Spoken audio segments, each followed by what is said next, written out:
peuvent nous apprendre les stoïciens sur la résilience? Vous connaissez l'expression rester stoïque, qui désigne quelqu'un qui sait rester calme, posé face à l'adversité. C'est une posture qui est plutôt difficile à atteindre et à conserver en ce moment, où on est, tous nos repères sont bouleversés. Et pourtant, c'est justement ce que l'on attend du leader résilient. Ce qu'on attend de lui, c'est cette capacité à faire face de façon posée à des situations complexes. C'est cette capacité à conserver ses moyens dans des moments où justement l'équilibre est mis à mal et où les repères sont bouleversés. Alors, la difficulté, c'est que nous ne sommes pas tous dotés de la même capacité de résilience. C'est en grande partie lié à notre histoire personnelle, mais quel que soit le niveau d'où nous partons, quelle que soit notre capacité de résilience, nous pouvons tous nous approprier des techniques pour développer notre résilience et être mieux outillés pour faire face à différents types de crises. Alors, avec la crise du Covid-19, nous vivons une situation inédite qui nous oblige à réinventer notre façon de travailler, à réinventer notre façon de vivre, à réinventer les relations avec nos clients, parfois à réinventer le contenu même de notre travail, et tout ça dans l'urgence.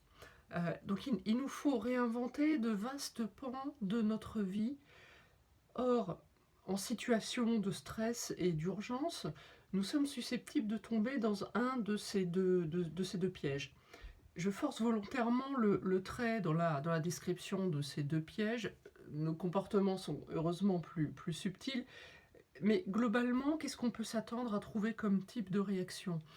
On va trouver des personnes qui se disent « Oh mon Dieu, c'est la panique, il faut faire quelque chose vite ».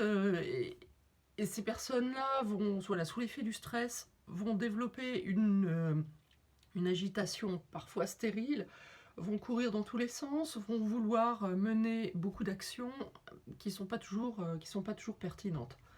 Donc voilà, on a d'un côté ceux qui s'agitent, d'un autre côté, on va avoir ceux qui se disent « Oula, attention, je vais prendre le temps de réfléchir, je ne veux pas décider à la va-vite, c'est une situation qui est nouvelle. » Et eux, à l'inverse, risquent de se perdre dans des réflexions, dans la collecte d'informations pour les aider à décider, et finalement, ils vont perdre énormément de temps avant de décider et de passer à l'action. Alors, on voit ces deux extrêmes. Dans les deux cas, il est probable qu'en fait les actions mises en place soient finalement peu pertinentes et héritées de nos anciens réflexes. C'est là où finalement les philosophes stoïciens de l'Antiquité peuvent nous aider, et plus particulièrement Épictète. Alors, il a apporté une distinction qui est à la fois très simple et très puissante. Il nous invite à distinguer ce qui dépend de nous et ce qui ne dépend pas de nous. Je vais citer Épictète, dans son manuel, il dit « Dans la vie, notre mission première consiste à répartir les choses en deux catégories. Les éléments extérieurs que je ne peux pas contrôler et les choix que je fais par rapport à ces éléments extérieurs, choix que je contrôle. » Clairement, la crise sanitaire du Covid-19 fait partie des éléments extérieurs que nous ne pouvons pas contrôler. En revanche, nous contrôlons les décisions que nous prenons dans cette situation de crise. Donc, gardez en tête cette distinction, ce que je contrôle, ce que je ne contrôle pas. Et la conclusion, c'est ne passez pas une seconde de plus à vous préoccuper de ce que vous ne contrôlez pas. Faites l'effort de ramener votre attention sur ce que vous pouvez faire. C'est une gymnastique intellectuelle à mettre en place petit à petit jusqu'à ce qu'elle vous devienne plus facile et plus naturelle. Et bien sûr, de temps à autre, vous vous trouverez à nouveau absorbé par des préoccupations sur le domaine que vous ne contrôlez pas. Et c'est bien naturel, c'est bien normal. Mais quand vous en prenez conscience, refaites ce mouvement de vous concentrer à nouveau sur ce que vous pouvez faire.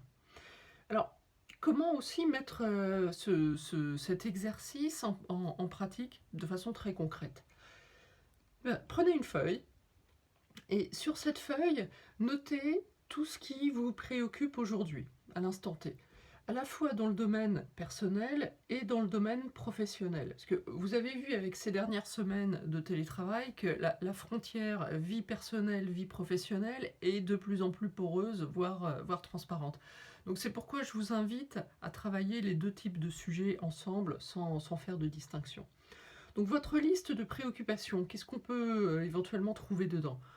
La rupture de stock de tels produits, la fuite sur votre ballon d'eau chaude, le désengagement préoccupant de tel ou tel collaborateur, les résultats financiers de votre business unit, votre ado en plein doute sur son orientation scolaire, votre N+1 qui, sous stress, vous demande encore plus de reporting. Est-ce qu'il y aura une seconde vague de coronavirus, etc., etc. Vous voyez qu'on fait pas le tri. Là, on jette en vrac toutes les préoccupations. On ne cherche pas à repérer laquelle est grave, laquelle est moins grave, laquelle est urgente, laquelle est moins urgente. On ne cherche pas à trouver de niveau de priorité ou de niveau de gravité. On note tout ce qui vous préoccupe. Même parfois des choses qui ont l'air minimes, mais qui quand même, quelque part, en fait, mobilisent votre capacité d'attention et de concentration. Alors, parmi cette liste de sujets assez hétéroclites, vous allez ensuite faire la distinction des préoccupations qui dépendent de vous et des préoccupations qui ne dépendent pas de vous. Est-ce qu'elles sont dans votre zone de contrôle? Et pour les sujets qui dépendent de vous, je vais vous inciter à repérer du coup les actions que vous pouvez mener. On va prendre deux exemples parmi les préoccupations que je vous ai citées. Premier exemple, le désengagement d'un de vos collaborateurs. Il est probable que le désengagement de votre collaborateur n'est pas complètement dans votre zone de contrôle. Il y a probablement des leviers qui vous échappent, qui sont propres à lui. Mais il y a probablement aussi des leviers qui relèvent de votre zone de contrôle. Et c'est sur ces leviers-là que vous allez vous concentrer et focaliser votre énergie. Comment vous pouvez faire? Dans un premier temps, c'est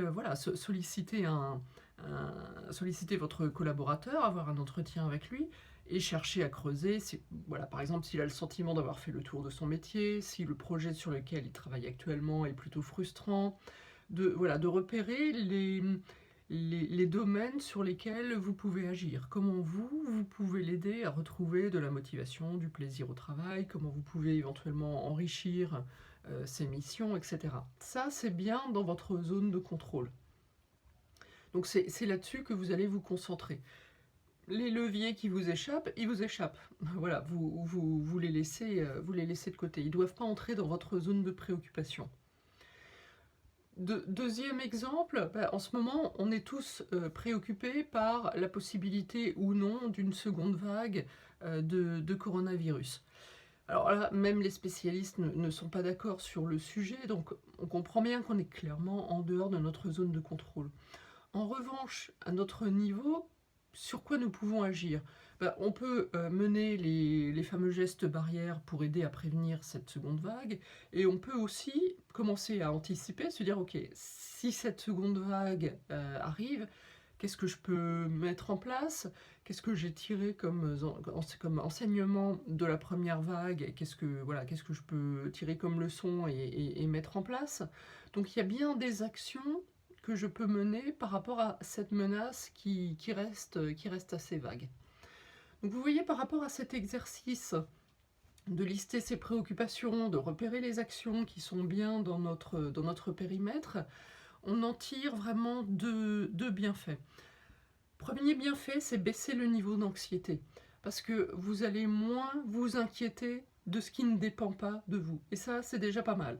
Vous allez, entre guillemets, juste vous inquiéter de ce qui dépend de vous, et là au moins, c'est dans votre périmètre d'action, vous pouvez agir. Donc c'est beaucoup moins source de stress. Le deuxième bienfait, c'est que en concentrant votre énergie ainsi, vous la concentrez au bon endroit, là où vous pouvez réellement avoir de l'impact et plus d'efficacité, tant que vous restez dans ce fameux périmètre. Donc, en conclusion, exercez-vous à cette gymnastique intellectuelle qui consiste à vous efforcer de revenir sur votre zone de contrôle, sur votre périmètre d'action, plutôt que de vous préoccuper de choses qui en sont complètement en dehors.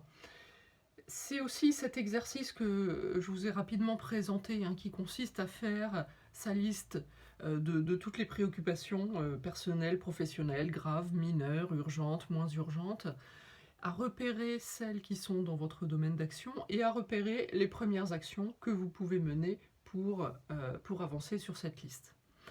Alors, si ces deux exercices que je vous ai présentés vous ont été utiles, n'hésitez pas à les partager avec vos collaborateurs. Vous voyez que vous pouvez les présenter de façon assez simple, assez rapide. Et je pense qu'au final, voilà, tout le monde y gagnera à la fois en sérénité et en efficacité.